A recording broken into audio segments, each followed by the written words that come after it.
Shay Rutan, and I was one of the organizers for Walsenburg Porch Fest. And the principles, or some of the principles that we did that event on, was equitability and sustainability, and the fact that it was something that we could do without building anything new, and just kind of level the playing field, everybody could participate. So that being said, prior to me moving here to Walsenburg, I've been here about a year and a half.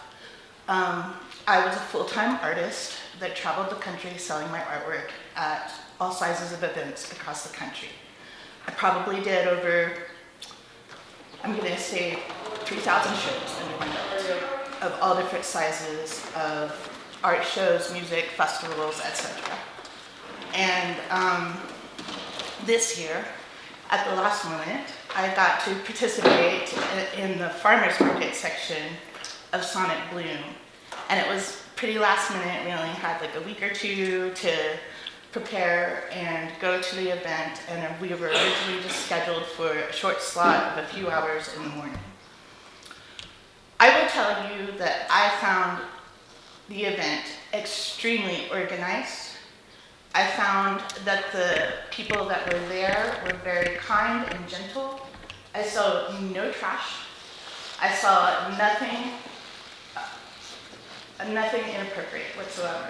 Everybody was kind and gentle, and it was just really lovely. And it was so lovely to the fact that they allowed us to stay the rest of the day if we wanted to. And I was like, this would be really cool if we could do this again next year, but actually get to participate for the whole event. And then that's when I found out that this was possibly the last time ever.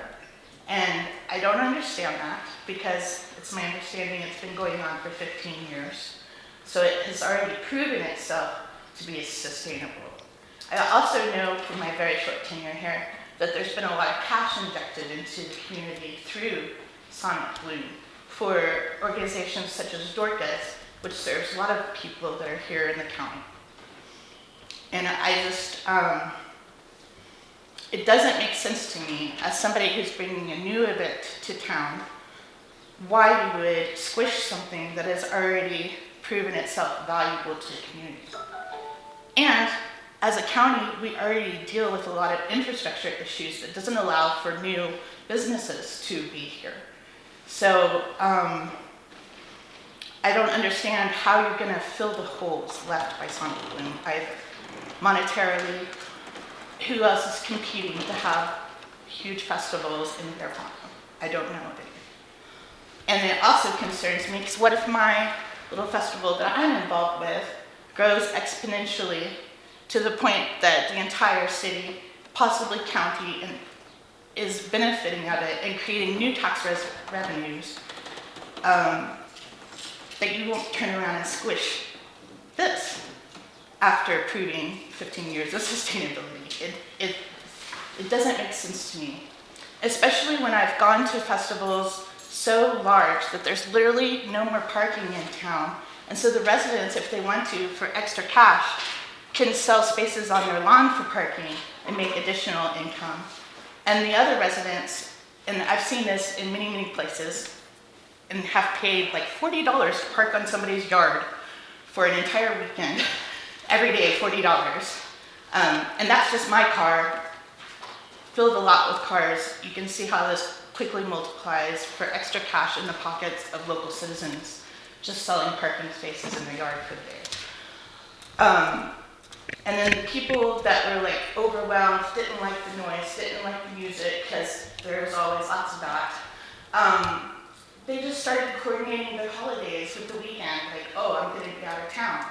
So I just think with a little bit of patience and doing what is best for overall versus, I would say, special interest, I think it is a misstep to get rid of this festival, because I really only see potential for growth, and so I don't understand why you would squish it.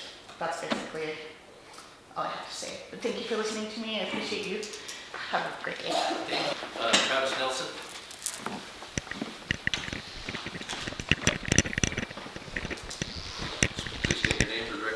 Travis Nelson, resident of Werfenau County. I just wanted to come and report on Sonic Bloom.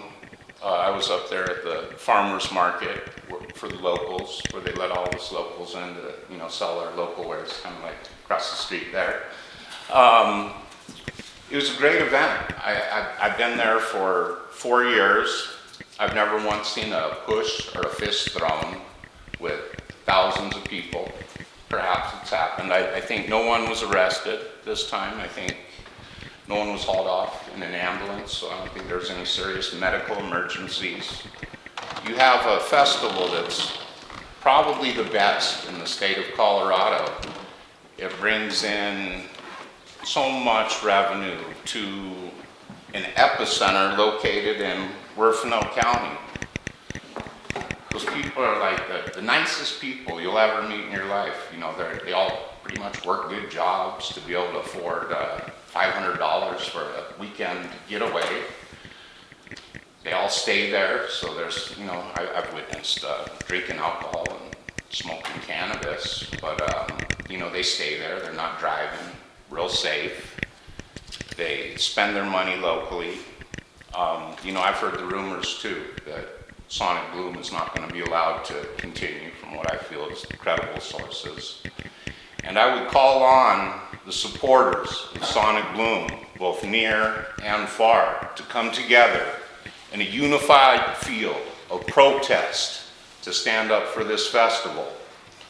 I would encourage that this protest be made up of music, prayer, and community service. And I thank you for their time. Sorry, I was a little flustered this morning. I thank you, and I'm going to head down to Dorcas, which is here, and their mortgage is paid because of Sonic Bloom. I mean, they've done so much community service. They've done it year after year after year. Last year, they provided 130 tickets for locals. I mean, that's real equity. We got to stand with the majority, not a small minority of vocal people in opposition, because it's in the best interest of our county for economic development.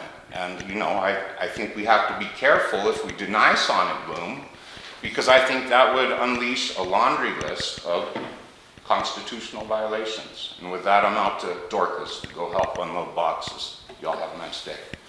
Come on, honey, let's go. Alan Weisman.